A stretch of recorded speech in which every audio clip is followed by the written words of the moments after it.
जबकि वो तो उन्हीं लोगों के खून की प्यासी बनती है जो कब्रिस्तान के पीछे सड़कें पार करके बिस्ट गेस्ट हाउस में है। मैं तब से इनकी बातें ध्यान से सुन रहा था कि अचानक बिस्ट गेस्ट हाउस सुनते ही शरीर में डर की सिरहन सी दौड़ गई। मैं बोला, बिस्ट गेस्ट हाउस, तुम क्या कहना चाहते हो? इतनी बात हुई थी कि इसी बीच मुखिया जी बोले, चौहान जी, कहीं आप उस गेस्ट हाउस में तो नहीं रहते हैं ना? मुखिया के इस प्रश्न ने मुझे एड़ी से लेकर चोटी तक एकदम हिला के रख दिया था। ऐसा लग रहा था कि मानो अब इन सब घटनाओं के पीछे मैं खुद जिम्मेदार था। मैंने थोड़ी सी हिम्मत करके जवाब दिया, जी बदनसीबी से मैं वहीं रहता हूँ। लेकिन इस बात का इस घटना से क्या संबंध हो सकता है? मुखिया बोले, आप वहाँ कब से रह रहे हैं? ये मुझे अभी 4 महीने हुए हैं। मैं पिछले 4 महीनों से वहीं रह रहा हूँ। मैंने बिना वक्त गवाए जवाब दिया। ताज्जुब की बात है, आप वहाँ पिछले 4 महीनों से रह रहे हैं और आपके साथ कोई अप्रिय घटनाएं नहीं हुई। क्या आप अकेले रहते हैं? इस बार चौकीदार ने कहा। चौकीदार की बात सुनकर मैंने कहा, हाँ, मैंने बचपन से लेकर अब तक की ज़िंदगी अकेले ही गुजारी है, इसलिए मुझे अकेले रहने की आदत सी हो गई है। वैसे मेरे बड़े भैया अपने परिवार के साथ नया गांव में ही रहते हैं, जो कि गणेशपुर में स्थित बिस्ट गेस्ट हाउस से ज़्यादा दूरी पर नहीं है। मैं अक्सर छुट्टी में वहाँ आता जाता रहता हूँ, लेकिन मुझे कभी उस गेस्ट हाउस में कुछ अटपटा नहीं लगा। लेकिन कभी कभी मुझे मेरे कमरे का सामान हर सुबह इधर उधर बिखरे मिलते थे और खिड़कियाँ हमेशा ही खुली मिलती थी। लेकिन मैंने आज तक इन बातों को गौर नहीं किया, क्योंकि मैं हर रात एक संतुलित मात्रा में विस्की पीने का आदी हूँ। सुबह मैं सोचता था कि या तो खिड़की खुली रह जाने से हवा के आवागमन की वजह से सामान बिखर जाते होंगे, या मेरे पीने के बाद मेरी नींद के आगोश में मैं जाने से पहले मुझसे अनजाने में बिखर जाते होंगे। मेरे पास वक्त का अभाव होने की वजह से मैं हर इतवार को ही अपने कमरे को सुव्यवस्थित करके सामानों को जगह पर रख पाता था। लेकिन आज जब ये बातें निकल कर आ रही है तो मुझे लगता है कि मेरे अचेत होने की वजह से मैं इन चीज़ों की जानकारी से महरूम रहा था। मेरी बातों को बीच में काटता चौकीदार बोला, लेकिन साहब, मेरी एक बात समझ में नहीं आई। आप कब्रिस्तान में क्या कर रहे थे? आप वहाँ बेहोश कैसे हुए थे? मैं बोला, अरे मैं उस दिन हमेशा की तरह ऑफिस से घर जा रहा था, लेकिन इस दिन अपनी कार को सर्विसिंग के लिए दी हुई थी। मैंने सोचा कि क्यों ना कब्रिस्तान वाले रास्ते से निकला जाए, क्योंकि इस रास्ते में जाने में 10-15 मिनट तक जल्दी पहुंच जाता था। मैं पहले भी इस रास्ते से गया हूँ, लेकिन कहते हैं ना, जब आपकी किस्मत ने कुछ घटना लिखी होती है तो घटित होकर ही रहती है। शायद उस दिन भी मेरी किस्मत का इम्तिहान लेने के लिए कब्रिस्तान पर इंतज़ार कर रही थी। हालांकि कब्रिस्तान में प्रवेश करते ही मेरे मन में संदेह उत्पन्न हुआ था कि जरूर कुछ अनहोनी होने वाली थी। कुछ संदेहपूर्ण घटनाएं भी दस्तक दे रही थी। फिर भी पता नहीं क्यों मैं सबको नज़रअंदाज करते हुए आगे बढ़ता चला गया। मैं जैसे ही अपने वर्तमान निवास गेस्ट हाउस में पहुंचा ही था कि थोड़ी देर पश्चात बिजली चली गई। बिजली के जाते कुत्तों की रोने की आवाज़ शुरू हो गई। अभी उनका रोना आरंभ भी हुआ था कि मेरे दरवाजे पर दस्तक हुई। जिस वक्त घड़ी में 2 बज रहे थे, मैंने दरवाजे को खोलकर देखा तो सामने इस तरह मैंने उस रात की सारी घटनाएं विस्तार से सुना दी। मुखिया और चौकीदार ने जब सारी बातें सुनी तो मुखिया ने कहा, देखिए कनक बाबू, इसमें ना ही आपका दोष है, ना ही उस बेचारी मोहिना का। वो एक समय में जिले की सबसे मेधावी और होनहार छात्रा थी, परंतु उसके माता पिता ने सक्षम नहीं थे जो कि 5वीं कक्षा के बाद उसकी पढ़ाई को आगे बढ़ा सके। थी से क्या मतलब है आपका? आप कहना क्या चाहते हैं कि अब वो? मुखिया अपनी बातें पूरी करता इससे पहले ही मैंने बीच में ही टोक दिया था। मुखिया बोले, जी हाँ, आप बिल्कुल सही समझे। अब वो इस दुनिया में जीवित नहीं है। उसके माता पिता भी इस खौफनाक घटना को झेल नहीं पाए और अपनी जान दे दी। बहुत ही नेक दिल इंसान थे वो लोग गरीब जरूर थे, लेकिन दिल से अमीर थे, इसलिए अपनी बेटी की हर इच्छा पूरी करते थे। उनका बस एक ही सपना था कि मोहिना का निकाह धूमधाम से करें, लेकिन नियति ने उनके लिए कुछ और ही योजना बनाकर रखी हुई थी। क्या क्या कहा आपने? क्या हुआ मोहिना के साथ? कृपया करके विस्तार से बताइए, मैंने लगभग रुआसी आवाज़ में बोला। देखिए, ये बात लगभग 7 वर्ष पहले की है। मोहिना के पिताजी का नाम शोएब अंसारी था। वो पेशे से एक लोहार थे। अंसारी बहुत ही मेहनती और ईमान का पुख्ता इंसान थे, जो मस्जिद के सामने वाले घर में अपनी पत्नी और मोहिना के साथ रहते थे। मोहिना 17 वर्ष की बेहद खूबसूरत लड़की थी। इसको अपनी सुंदरता पर जरा भी गुरूर नहीं था। उसके अम्मी अब्बू बस मोहिना के निकाह का ख्वाब आंखों में सजोई जिंदगी गुजार रहे थे। मोहिना बेहद ही कुशल नेतृत्व वाली लड़की थी। वो घर के छोटे से लेकर बड़े कामों को स्वयं करती थी। बाजार से सामान उचित दर में लाने के साथ साथ कोई भी हिसाब किताब करने में बेहद ही निपुण थी। जिंदगी के कुशल पूर्व निर्वहन के लिए उसकी अम्मी सारिका अंसारी लोगों के यहाँ जाकर उनके घर के जूठे बर्तन और साफ सफाई जैसे रोजमर्रा के सारे काम करती थी। उन लोगों का जीवन बहुत ही साधारण लेकिन बिना किसी कष्ट से गुजर रहा था। सन 2008 में ही गणेशपुर से 9 किलोमीटर दूरी पर सिहिनीवाला में एक नया इंजीनियरिंग कॉलेज खुला था जिसका नाम शिवालिक कॉलेज ऑफ इंजीनियरिंग था, जिसमें डिप्लोमा, बीटेक, एमटेक और बीएड जैसी शिक्षा का कोर्स होता था। इस क्षेत्र में दूर दूर तक कोई भी इंजीनियरिंग कॉलेज नहीं था।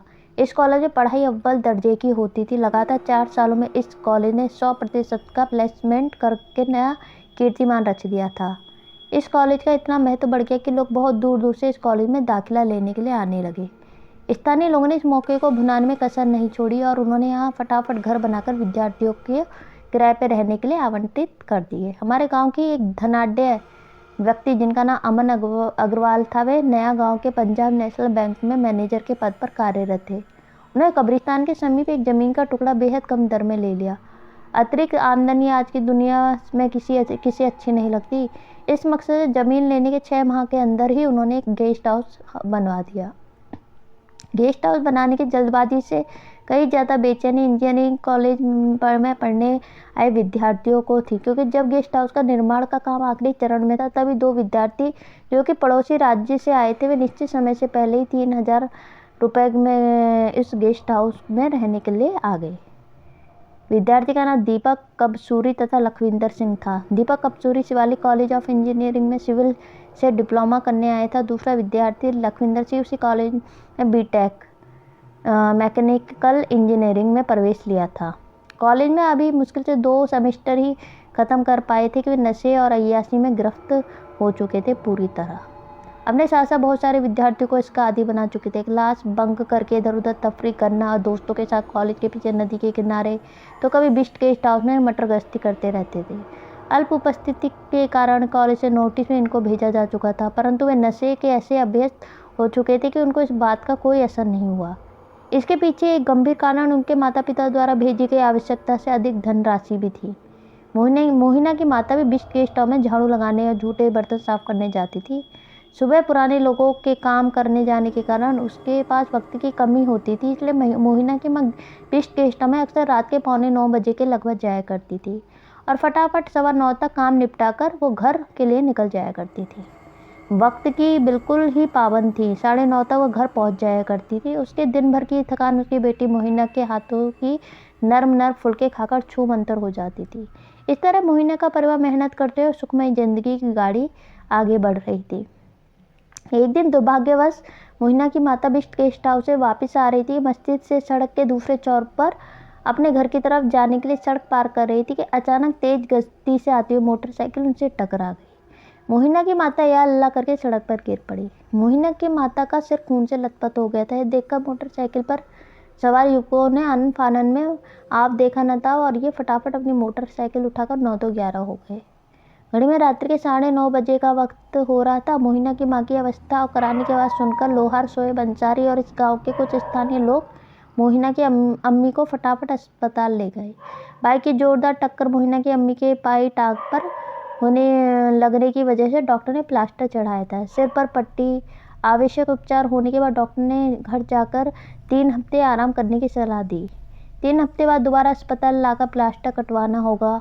तब तक के लिए कोई भी भारी भरकम काम करने के लिए डॉक्टर ने ना करने की हिदायत दी थी।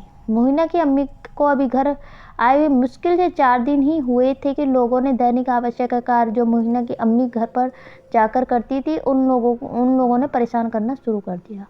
मोहिना की अम्मी कम से कम 17 दिन और आराम करना था ताकि 21 दिन का वक्त पूरा हो जाए, उन काम पर वापस लौट सके। परंतु कुछ दिनों से लगातार लोगों की शिकायत और यातनाओं के कारण वह बेबस सी दिखी।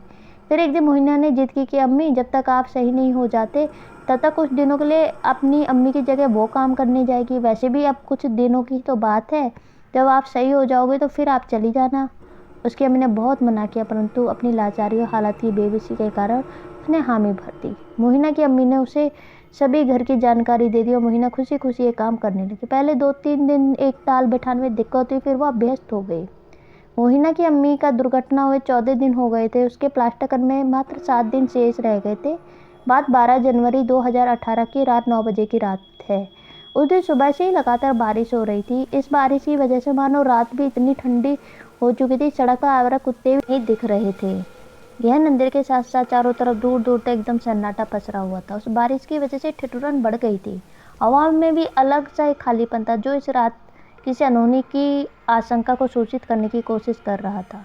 ऐसी ठंड में ठिठुरन होते हुए भी मोहिना बिस्ट गेस्ट हाउस की तरफ सोचकर निकल पड़ी कि जितनी जल्दी जाऊंगी उतनी ही जल्दी वापस आ जाऊंगी। और तब तो 7 दिनों की बात है, अम्मी का प्लास्टर कट जाएगा तो फिर इस वक्त अम्मी को ही जाना पड़ेगा। यही बात सोचते हुए अपनी धुन में चली जा रही थी। उसने गौर किया कि रोज़ इस वक्त जाते हुए कुछ कुत्ते उसका पीछा करते हुए कब्रिस्तान के पास बिस्ट गेस्ट हाउस तक पहुंच जाते थे, लेकिन आज उसके साथ कोई भी कुत्ता नहीं था।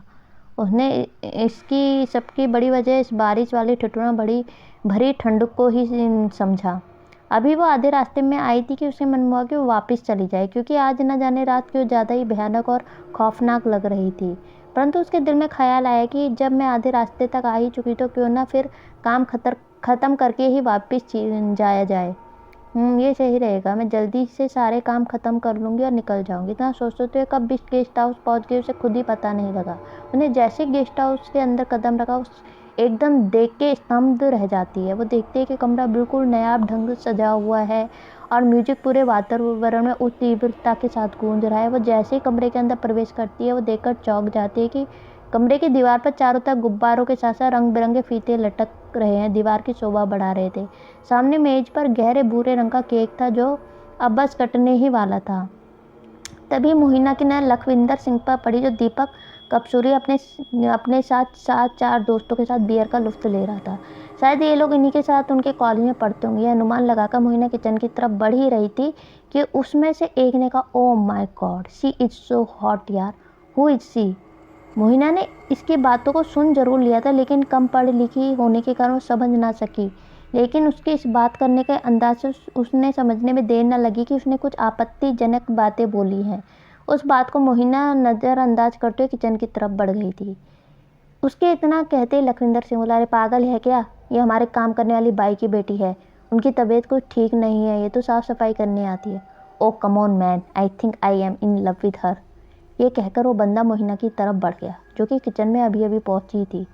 ओ hello beautiful, my name is Vikas Uniyal, my chums like to call me Bittu, come join us together. ये कहते हुए उसने मोहिना का हाथ पकड़ लिया। उसके हाथ पकड़े एक चटाक की आवाज़ से पूरा कमरा गूंज उठा। ये गूंज इतनी जोरदार थी, सभी के समझ में आ गया था कि ये जोरदार चाटे की आवाज़ है, जो कि अभी मोहिना ने उसके गाल पर रसीद की है। इस चाटे के शोर से कमरे में चल रहे गाने को भी चीर कर रख दिया था। इस आवाज़ को सुनते ही सभी ने बियर की बोतल को नीचे रख दिया। रसोई घर में बिट्टू दाहिने गाल पर हाथ रखते हुए बाहर निकल ही रहा था कि उन सभी का अंदाज़ा बिल्कुल सही निकला। अचानक वातावरण बिल्कुल ही शांत हो चुका था। जो अभी तक चखने और बियर के नशे में चूर थे, वो बिल्कुल ऐसे मौन थे जैसे वो चटाक की आवाज़ उन सभी के गाल से आए हो। कुछ सेकंड तक बिल्कुल सन्नाटा पसरा हुआ था। उनमें से किसी की हिम्मत दोबारा बियर उठाने की नहीं हुई। अचानक लखविंदर सिंह अपने स्थान से उठा और फिर म्यूजिक स्टार्ट कर दिया और रसोई घर की तरफ चल पड़ा। उसकी इस साहस को देखकर सभी चौंक गए। आगे की कहानी आपको कल मिलेगी। अगर आपको मेरी ये कहानी पसंद आई हो तो please like, share and subscribe करें। अपने चैनल को प्यार एंड सपोर्ट करें और ऐसे ही अपना सपोर्ट बनाए रखें और अपने दोस्तों के साथ, रिलेटिव्स के साथ और जानने वालों के साथ ये कहानी शेयर करें। Thank you.